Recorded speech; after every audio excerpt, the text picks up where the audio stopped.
Hello বন্ধুরা, আজকে হুলি specialist. তো আমাদের আজকে প্রোগ্রাম হবে হাঁসের ফটো দেখাচ্ছি, দেখো।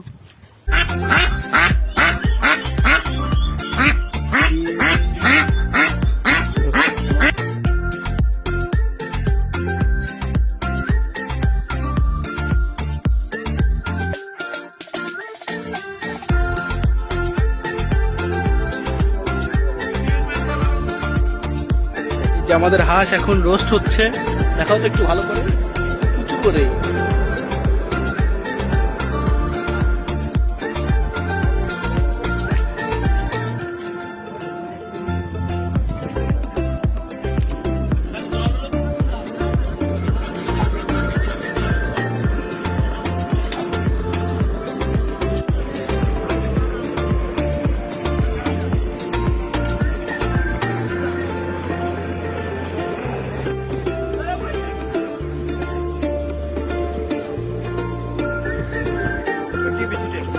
এই যে আমাদের রান্না কমপ্লিট। রান্নাটা এখন এক পিস দেখে দেখবে কেমন হয়েছে। এই যে আমাদের ফাইনাল রান্না হয়ে গেছে, ডাক হাঁসের মাংস। ও আজকে হুলি স্পেশালিস্ট। এই যে দেখো, কি একদম পিস। ও